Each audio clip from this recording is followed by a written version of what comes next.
Salve, meu querido aluno, salve, minha querida aluna. Como é que vocês estão? Espero que todos estejam muito bem. Me chamo Francisco Mário, sou professor de Direito Constitucional. No projeto 30 Minutos de hoje, eu vou conversar com vocês sobre um tema relevantíssimo. Chove em provas de concurso, principalmente em concurso para advocacia pública, mas antes de a gente começar a conversar, já segue o Aprovação PGE para você não perder nenhuma atualização, para você não perder nenhum vídeo, não perder nenhuma novidade. Baixe o material que está disponibilizado para vocês e me segue lá no meu Instagram, Prof. F. Mário. Bora? Vamos nessa? O tema de hoje é esse aqui, galera. Legitimação para as ações de controle concentrado perante o Supremo Tribunal Federal. Controle de constitucionalidade é uma matéria, é um tópico do direito constitucional que as bancas de concurso adoram. Às vezes, os alunos têm com relação ao tema. É um tema que eu particularmente gosto muito. Um tema que me é muito querido no direito constitucional, porque eu acho muito interessante. É um tema que é politicamente e juridicamente relevante. Então é algo que eu me aprofundo efetivamente. E eu trato muito bem dele no meu livro. Está aqui no cantinho, ó. Diálogos sobre Direito Constitucional. Mais de uma centena de páginas tratando do tema, tudo aquilo que você precisa saber de maneira muito clara, de maneira muito didática, numa linguagem muito boa de ser lida sobre controle de constitucionalidade, inclusive legitimação, e outros temas de interesse do direito constitucional. Dá uma olhadinha na editora Juspório, ainda tem, porque normalmente a edição esgota rapidamente, beleza? Então, simbora, bora conversar sobre legitimação. Antes de a gente chegar na Constituição de 88, é importante que a gente tenha alguns prévios. Uma lembrança muito rápida do que é o controle concentrado e como as nossas constituições trataram desse tema no que se refere à legitimação. Quando a gente classifica o controle de constitucionalidade quanto ao órgão que o exerce, a gente tem duas grandes divisões. A gente tem o chamado controle concentrado, também conhecido como modelo austríaco, modelo europeu. No controle concentrado, você vai ter um órgão específico do Poder Judiciário responsável por realizar esse controle. O controle vai se concentrar nesse órgão específico. Por outro lado, você tem um controle difuso, também conhecido como sistema norte-americano. No controle difuso, o controle é realizado por qualquer juiz ou por qualquer tribunal. Então, noçãozinha básica aqui, para quem não conhece o tema. Então, as ações de controle concentrado, elas objetivam realizar o controle por meio de atuação de um órgão jurisdicional específico. E no nosso caso, quando o parâmetro for a Constituição Federal, esse órgão específico é o Supremo Tribunal Federal. Já as ações de controle difuso são aquelas nas quais o controle é realizado por qualquer juiz ou qualquer tribunal, claro que de acordo com as regras de competência e à luz de um caso concreto. É muito comum a gente utilizar controle concentrado como sinônimo de controle direto ou controle abstrato. E o controle difuso como sinônimo de controle indireto ou controle concreto. Antecipo que não é bem assim. Ficou até na frente aqui, né, galera? Escrevi tá minimamente aqui organizado para vocês. Direto ou controle concreto também. Outro sinônimo. Apesar dessa utilização usual como se sinônimos fossem, antecipo que não são sinônimos. A gente não vai se aprofundar nesse ponto agora, a gente pode deixar isso para outra aula, se vocês quiserem, inclusive, a gente trata dessas classificações. Mário, eu quero uma aula sobre classificações do controle de constitucionalidade. Se você quiser, comenta aqui embaixo. Toda vez que vocês comentam, eu gravo. Pode, às vezes, não sair o vídeo imediatamente, mas eu sempre gravo, tenha certeza disso. Eu tenho um bocado de vídeo aí que vocês vão receber em breve. Mas aqui a gente vai utilizar como se sinônimo fosse. Então, quando eu me referir a controle concentrado, leia-se controle direto, controle abstrato.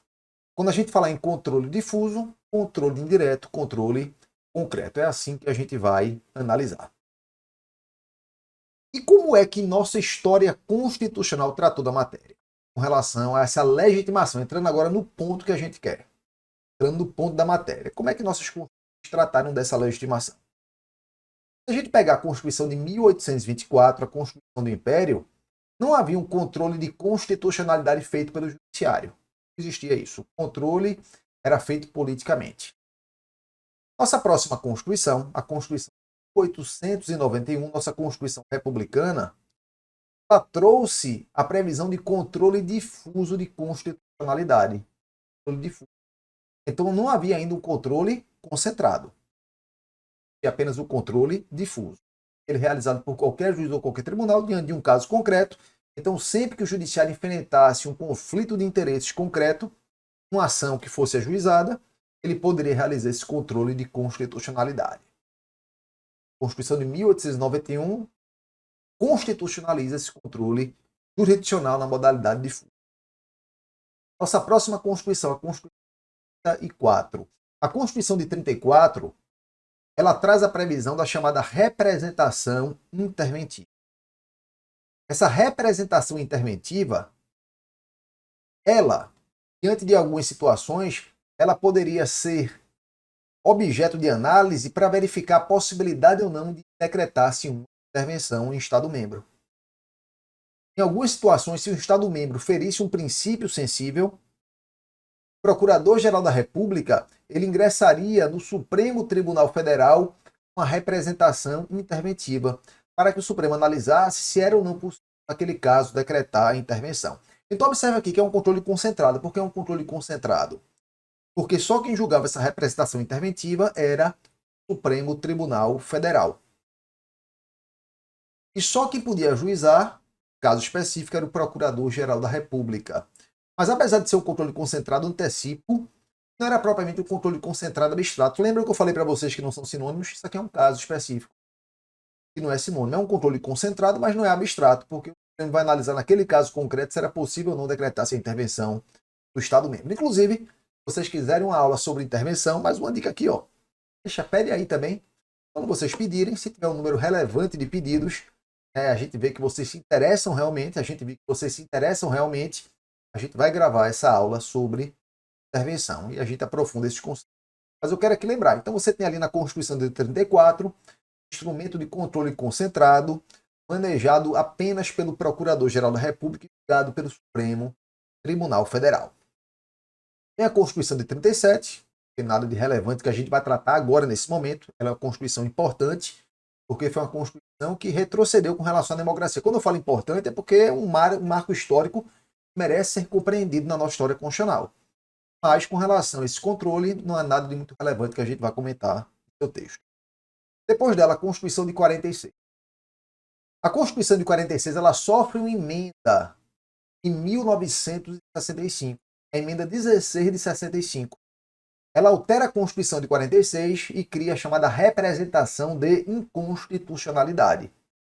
A representação de inconstitucionalidade é um instrumento por meio do qual o Procurador-Geral da República, e apenas ele, apenas o PGR, ele poderia ingressar no Supremo com uma representação, ele encaminhava ao Supremo a representação para que o Supremo declarasse inconstitucional, norma federal ou estadual, e apenas ele poderia ingressar, apresentar essa representação junto ao Supremo. E vem a Constituição de 67 e mantém essa fórmula, um pouquinho diferente como a gente vai ver, mas mantém basicamente a fórmula de representação exclusiva do Procurador-Geral da República. Daqui a pouco a gente chega na Constituição de 88, mas antes vamos analisar isso aqui. É importante a gente compreender a história, porque isso aqui facilita compreender a situação atual. Então aqui, ó, a Constituição de 34, como é que ela tratava? Por que eu passei esse slide direto aqui, mas é só para saberem, né? Duas mais relevantes, a Constituição de 65 e a de 88, daqui a pouco a gente vai para cá. Primeiro, bora dar uma olhada nisso aqui. A Constituição de 34, que fala: a União não intervirá em negócios peculiares ao Estado salvo para assegurar a observância dos princípios constitucionais especificados nas letras A a H do artigo 7º, número 1, e execução de leis federais. Esses princípios aqui das letras A a H do artigo 7º, número 1, são os chamados princípios constitucionais sensíveis. Alguns deles você encontra na Constituição atual, no artigo 34, inciso 7º. São iguais, né? Mas são parecidos. Aí é o que diz o parágrafo 2º. Ocorrendo o primeiro caso do número 5º, ofensa aos princípios sensíveis, observe que o número 5º aqui tem duas situações. Assegurar a observância desses princípios e assegurar a observância da execução de lei federal. São duas situações. Ocorrendo a primeira situação do número 5, ou seja, assegurar a observância desses princípios aqui, a intervenção apenas se efetuará depois que a Corte Suprema, Supremo Tribunal Federal, mediante provocação do Procurador-Geral da República, tomar conhecimento da lei que a tenha decretado e lhe declarar constitucionalidade. Ou seja, para que fosse possível intervir no Estado, nesse caso aqui, né, teria que ter uma provocação, a representação do PGR a ser julgada pelo STF. Apenas o PGR poderia manejar essa representação. Antecipo. Essa representação interventiva na Constituição de 88 continua sendo de legitimação exclusiva do Procurador-Geral da República. Com relação à legitimação da representação interventiva, a Constituição de 88 ela não inova. Ela mantém a legitimação exclusiva do Procurador-Geral da República. Constituição de 46. Foi emenda dada pela emenda 16 de 65. Ao Supremo Tribunal Federal compete processar e julgar originariamente a representação contra constitucionalidade de lei ou ato de natureza normativa federal ou estadual encaminhada pelo Procurador-Geral da República. Então, cria-se que a representação de inconstitucionalidade seria aí, né, o embriãozinho da nossa ADIM. Embriãozinho da nossa ADIM. Vem a Constituição de 67 fala, lá no seu artigo 114. Compete ao Supremo Tribunal Federal processar e julgar originariamente a representação do Procurador-Geral da República por inconstitucionalidade de lei ou ato normativo federal ou estadual. O que é importante a gente atentar? Que no panorama constitucional anterior, as ações de controle concentrado eram manejadas apenas pelo Procurador-Geral da República. E a gente tinha uma legitimação exclusiva para ingressar com essas ações. Gerava um problema. Por quê? A gente tem que compreender que atualmente o Ministério Público, a gente sabe que o Procurador-Geral da República é o chefe do Ministério Público da União. Atualmente o Ministério Público goza de garantias. Apesar de o PGR ser nomeado pelo Presidente da República, após a aprovação do Senado Federal, apesar de haver ainda esse vínculo, esse resquício da ordem constitucional anterior, é importante compreender que a Constituição de 88 dá ferramentas importantes para que o Ministério Público mantenha a sua autonomia. Ele não sofra nenhum tipo de pressão indevida por outros poderes. Na Constituição anterior não era assim. Na Constituição anterior havia uma ligação muito forte. O Ministério Público estava dentro do Poder Executivo, basicamente. Então havia uma intervenção muito forte do chefe do Executivo em relação ao Ministério Público e ao Procurador-Geral da República. Significava na prática o quê? Que o controle de constitucionalidade não era utilizado como mecanismo para proteger direitos fundamentais. Ele era utilizado como mecanismo para que o chefe do Executivo controlasse a própria atuação do Congresso Nacional. Perceberam? Então, quando uma lei ela atentava contra o interesse do Executivo, havia uma pressão ali para o Procurador-Geral da República ele ingressar com essa representação. Apesar dele não ser obrigado a ingressar, porque não havia uma obrigatoriedade, o Supremo declarou na época, antes de 88, que não havia uma obrigatoriedade de ele entrar com a representação. Mesmo que o Presidente da República solicitasse que ele ingressava se quisesse. Mas em termos práticos, como havia essa ingerência muito forte, o controle ele era utilizado não para preservar direitos fundamentais, era utilizado para preservar interesses do Poder Executivo. A gente vivia numa ordem ditatorial. Isso aí não foi uma experiência boa. Em razão disso, vem a Constituição de 88, que gera aquilo que a gente chama de democratização do controle concentrado. Por que uma democratização do controle concentrado? Porque, além de ampliar as ações de controle, ela cria também uma ampla legitimação. Então, aqui a Constituição de 88, duas características marcantes. A primeira, ampliação dos meios de controle. Com a Constituição de 88, a gente passa, né, a gente vai ter a ADIM, Ação Direta de Inconstitucionalidade. A gente vai ter a ADC, Ação Declaratória de Constitucionalidade. Aqui é interessante observar que a ADC não está no texto originário da Constituição de 88. A ADC é criada por uma emenda à Constituição, a emenda número 3 de 93. Mas temos atualmente.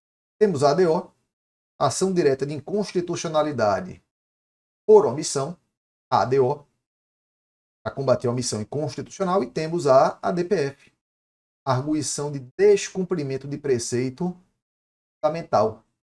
É que a Constituição traz em uma norma de eficácia limitada, traz em seu texto uma norma de eficácia limitada, daqui a pouco a gente vê isso aí, e ela vem a ser concretizada quando da edição da Lei 9882/99. Então, observe que a ADPF é criada pela Constituição de 88, é prevista pela Constituição de 88, mas só pode passar a ser ajuizada depois de regulamentação legislativa, o que veio quase mais de 10 anos após, por meio da Lei 9882 de 99. Então, observe que a gente tem aqui meios importantes de realização do controle concentrado de constitucionalidade. Além dessas ações, repito, a gente mantém a ADIM interventiva, ou representação interventiva, essa daí de legitimação exclusiva do Procurador-Geral da República. A Constituição mantém essa legitimação exclusiva do PGR. Mas com relação às demais ações, não. A gente vai ter o quê? Uma democratização do controle concentrado. O controle concentrado ele é efetivamente democratizado. A gente passa a ter vários legitimados. O que gera no Supremo, a gente vai analisar daqui a pouco, a adoção de uma jurisprudência defensiva. Por que uma jurisprudência defensiva?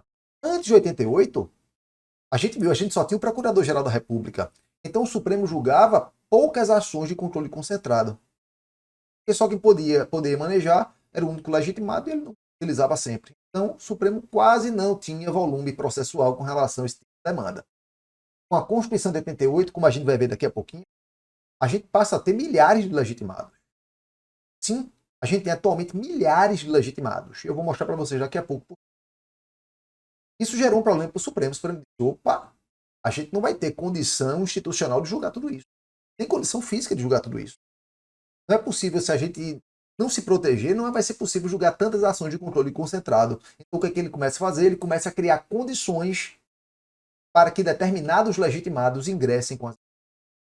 É isso que ele faz. Isso é uma jurisprudência para se defender, uma jurisprudência restritiva ou defensiva. Vamos dar uma olhadinha nela também. Então, olha só. Com a Constituição de 88, lá no seu artigo 103, a gente passa a ter os seguintes legitimados. Bora aqui dar uma olhadinha no texto da Constituição. Ó.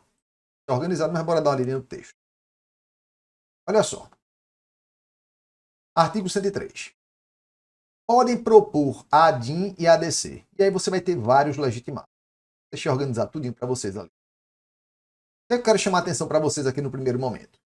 No texto original da Constituição de 88, a gente não tinha previsão da ADC. Essa redação aí do caput do artigo 113 é dada pela emenda constitucional 45 de 2004. A redação original não tinha previsão da ADC. A ADC é criada pela emenda constitucional número 3 de 93. E a ADC originalmente só tinha 4 legitimados. A legitimação para a ADC era Presidente da República, Procurador-Geral da República, Mesa da Câmara e Mesa do Senado, apenas eles. Com a emenda 45, se equaliza.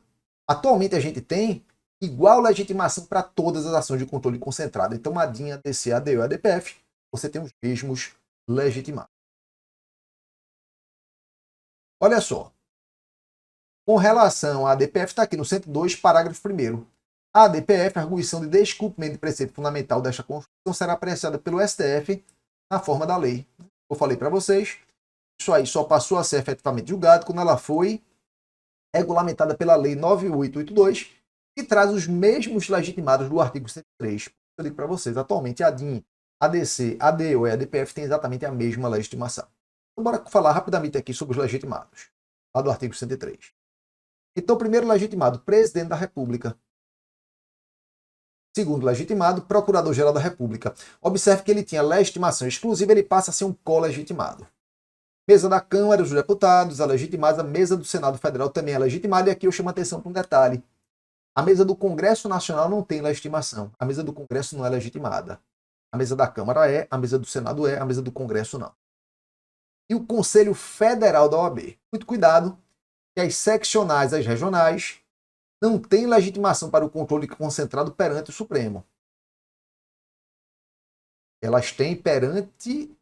melhor dizendo, as seccionais não têm legitimação perante o Supremo. Quem tem perante o Supremo é o Conselho Federal. Aqui um detalhezinho, eu estou fazendo questão de ressaltar a vocês que a gente está tratando da legitimação perante o Supremo. Porque você tem a questão da legitimação do controle concentrado junto ao Tribunal de Justiça, quando o parâmetro é a Constituição Estadual. E aí é uma outra história. Quem vai definir essa legitimação é a Constituição do respectivo Estado. Tem inclusive vídeo aqui do Aprovação PGE, no projeto 30 Minutos, tratando de controle estadual. Rola aí os vídeos, procura que você vai encontrar. A gente trata disso. É Conselho Federal, a gente está tratando de legitimação perante o STF. A próxima aqui, os próximos, governador do Estado e do Distrito Federal. Governador de território não tem legitimação, é governador do Estado e do Distrito Federal, assim como prefeito municipal não tem legitimação. Mesa da Assembleia Legislativa do Estado e da Câmara Distrital. De novo, mesa da Câmara dos Municípios, da Câmara Municipal, não detém legitimação. Confederações sindicais, aqui mais um cuidado, aqui não é qualquer entidade sindical. Sindicato não pode ingressar. Uma federação sindical não pode ingressar. Aqui são as confederações sindicais. O órgão de cúpula da organização sindical. E bem como as entidades de classe de âmbito nacional.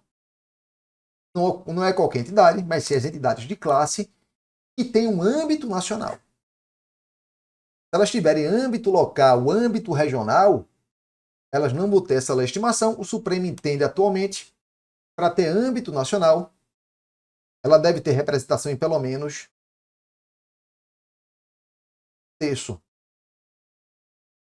dos estados da federação, e aí você inclui o Distrito Federal.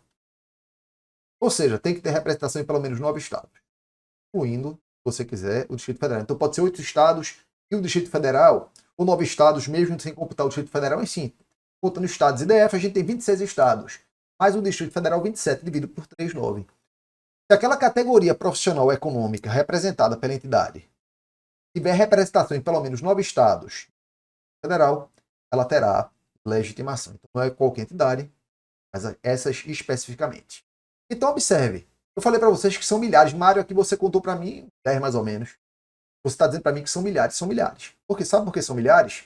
Porque bora aqui, governador do estado, IDF. São 27 no total. Mesa da Assembleia Legislativa do Estado e da Câmara Distrital, mais 27. Confederação Sindical, aí são milhares. Entidades de âmbito nacional, de classe de âmbito nacional, também são milhares. Então você tem muitos legitimados. Então, diante disso, o que é que o Supremo faz? Ele começa a criar uma jurisprudência restritiva. Começa a impor condições para que determinados legitimados possam ingressar com as ações de controle concentrado. E a principal jurisprudência defensiva é essa aqui. A questão da pertinência temática. O Supremo exige que para alguns legitimados haja demonstração da pertinência temática, enquanto para outros não. Então, diante disso, a gente distribui os legitimados em universais. Os universais, eles não precisam demonstrar a pertinência temática, enquanto os legitimados especiais, eles precisam demonstrar a pertinência temática. Detalhezinho, galera, não coloquei aqui, ó. Já corrijam aí. Tem um legitimado importante que não está aqui. Deixa eu botar aqui, ainda bem que eu vi logo. Esse aqui, ó, mais um. Partido político com representação Congresso Nacional. Fiz o material, estava aqui, galera. Eu devo ter apagado sem querer depois. Então, um partido político representado no Congresso Nacional, ele também tem legitimação. Para ter representação no Congresso, basta ter um deputado federal ou um senador. Se tiver um deputado federal ou um senador, ele terá a representação. Beleza? Então, fica aí a correção. Vou lembrar, legitimados universais, eles não precisam demonstrar pertinência temática, enquanto especiais precisam. Quem são os legitimados universais? São eles aqui. Separadinho para vocês. Presidente da República, Procurador-Geral da República, mesa da Câmara dos Deputados, mesa do Senado Federal, partido político com representação no Congresso, ele aqui, Conselho Federal da OAB. Quem são os legitimados especiais? Aqueles que precisam demonstrar pertinência temática. Eles aqui. Governadores do Estado e do Distrito Federal, mesa da Assembleia Legislativa do Estado e da Câmara Distrital, as confederações sindicais e as entidades de classe de âmbito nacional. Tem que memorizar isso aqui para a prova. Tem que saber quem é legitimado universal, tem que saber quem é legitimado especial, mas eu vou dar um bizu para vocês. Lembra, o Supremo dividir legitimados em universais e especiais, ele faz por quê? Ele faz no intuito de dificultar o ingresso da ação. É uma jurisprudência, uma barreira defensiva. Então, o raciocínio é esse. Quanto mais trabalho o legitimado dá ao Supremo, maior vai ser a restrição. Em razão disso, aqueles legitimados que, entre aspas, dão menos trabalho são legitimados universais. Os que dão mais trabalho são legitimados especiais. Essa regra só tem uma única exceção. Então aqui, bora compreender aqui a ideia. Você tem quantos presidentes da República? Um só, galera. Então é legitimado universal. Em tese, dá menos trabalho. Você tem quantos procuradores gerais da República? Um só. Então, em tese, dá menos trabalho. É legitimado universal. Tem quantas mesas da Câmara dos Deputados? Apenas uma. Tem quantas mesas do Senado? Apenas uma. Tem quantos conselhos federais da OAB? Conselho Federal é só um. Então, é legitimado universal. Qual é a exceção? Partido político representado no Congresso. Apesar de termos vários, ele é um legitimado universal, porque se entende que o partido político ele tem que ter legitimação para defender o interesse de toda a sociedade. Então, você não pode impor restrição.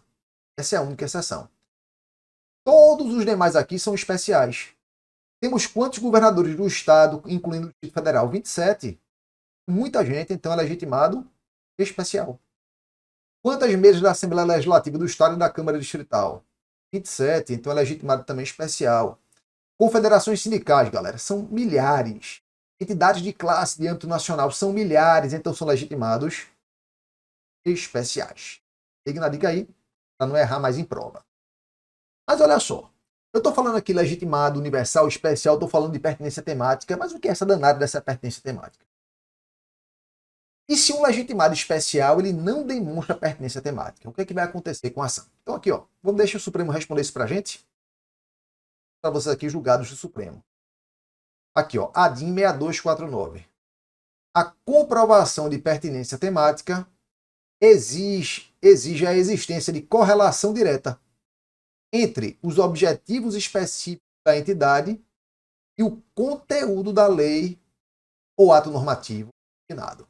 Ou seja, o legitimado especial ele tem que demonstrar na sua petição inicial, e eu li e não mostrei para vocês, mas eu mostro agora. Tá? A comprovação da pertinência temática exige a existência de correlação direta entre os objetivos específicos da entidade e o conteúdo da lei ou ato normativo que é objeto da ação. Então isso é a pertinência temática.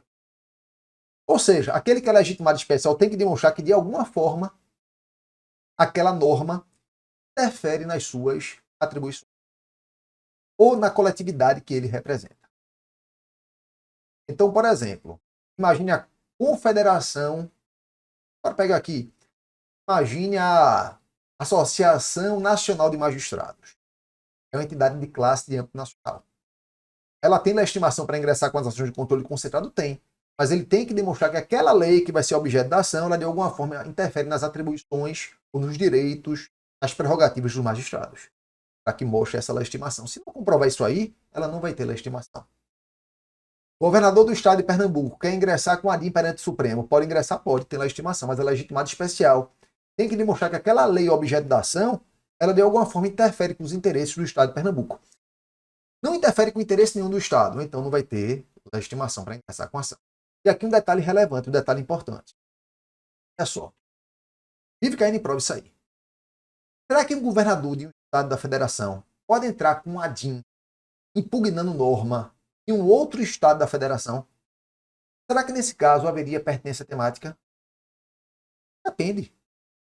Se aquela lei do outro estado interferir com os interesses do estado daquele governador, ele vai poder sim ingressar com ação, ele vai ter legitimação, ele tem que comprovar a pertinência temática. Então observa só, a pertinência temática você não afere pela origem da norma, mas sim pelo seu conteúdo. Imagine que seja uma lei de um estado que concede um benefício indevido do ICMS. O estado X tem uma lei que concede o benefício indevido de ICMS e com isso está atraindo contribuintes para o território, em detrimento daquele outro estado. Aquilo interfere com os interesses do estado. Então, o governador ele vai poder sim ingressar com a ação direta de inconstitucionalidade, mesmo que aquela lei não seja produzida pelo seu próprio estado, seja de outro estado. Há pertinência temática. Atenta para isso. Se comprovar que há uma relação ali, haverá pertinência temática, se a correlação tem que ser uma correlação direta. E olha só, processualmente, como é que se demonstra a pertinência temática? E se não se demonstrar, qual vai ser a consequência disso? O legitimado ele tem que abrir um tópico na sua petição inicial. Vai ingressar com a DIN, com a ADC, com a ADU, com a DPF, com legitimado especial, ele vai ter que abrir um tópico na sua petição inicial e demonstrar que existe a pertinência temática. Vai ter que dedicar uma fundamentação, mesmo que não abra um tópico da pertinência temática, mas na fundamentação da sua ação, eu acho até melhor você tratar disso de forma preliminar. Não a preliminar no sentido de preliminar de contestação, mas uma condição de ingresso, porque é um pressuposto para você ingressar com a demanda. É a sua legitimação. Então, eu acho interessante sempre abrir lá, né, um tópicozinho da pertinência temática, da legitimação, e comprovar que aquela norma, de alguma forma, interfere com os interesses daquele ente que é representado por aquele legitimado. Seja ele o governador, a mesa da Assembleia, confederação sindical, entidade de classe de âmbito nacional. Mas imagine que o legitimado não conseguiu demonstrar a pertinência temática. Se ele não conseguir demonstrar, o que é que vai acontecer, galera? Olha só. Trouxe para vocês aqui um julgado. A questão aqui já é um pouquinho mais aprofundada. O Supremo tratou disso na ADIM 6109.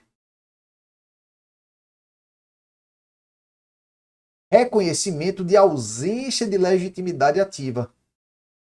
Haja vista a inexistência de pertinência temática entre os objetivos precípios da Confederação Sindical relativos à defesa dos interesses da categoria de transportes, no caso aqui era a Confederação que representava a categoria de transportes, e a lei que trata sobre o Estatuto Jurídico da Empresa Pública, da Sociedade de Economia Mista e suas subsidiárias no âmbito da União dos Estados, Distrito Federal e Municípios. No caso aqui, uma confederação ligada aí ao transporte impugnou na DIN o Estatuto Jurídico da Empresa Pública, da Sociedade de Economia Mista e suas subsidiárias no âmbito da União dos Estados, DF e Municípios.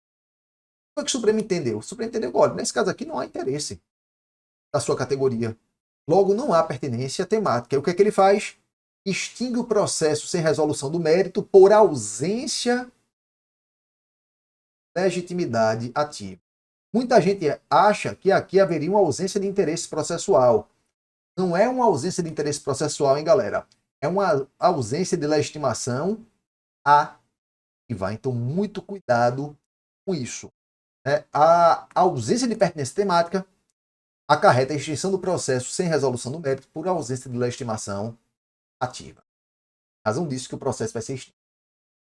Sem dúvida nenhuma, a pertinência temática é a jurisprudência restritiva mais importante que se trata de controle concentrado de qualidade. Como eu falei para vocês, o objetivo aqui não era esgotar o tema, mas dá para vocês uma noção boa, histórico, numa prova oral, às vezes, numa prova subjetiva, é importante explorar isso, você demonstra conhecimento, como é que a gente chegou ao ponto da Constituição de 88, como é que a Constituição de 88 trata da matéria, a gente sabe as razões dessa jurisprudência restritiva, a gente sabe a principal delas. Claro que o tema não foi esgotado. Muito mais coisas para a gente conversar sobre legitimação. E se você quiser, faz uma dica. Aí, comentário no vídeo, Mário, eu quero a parte 2 com relação à legitimação para as ações de controle concentrado. A gente continua tratando de entendimentos do Supremo sobre esse tema, beleza? Galera, muito obrigado por ter permanecido no vídeo até agora. Espero que vocês tenham gostado. Segue o Aprovação PGE, não esquece de seguir para não deixar de receber qualquer atualização, para receber todas as atualizações. Baixa o material, me segue lá no Instagram, Prof. Mário. E se você gostou, curte o vídeo. Se você gostou, comenta. Isso é muito importante para a gente saber que a gente está no caminho certo. Isso dá para a gente o quê? Ânimo. Continuar esse projeto, que é um projeto que eu reputo que é sensacional. A gente democratiza aqui conhecimento, a gente democratiza informações importantes. O apoio é essencial com relação a isso. Um grande beijo, um grande abraço e até a próxima.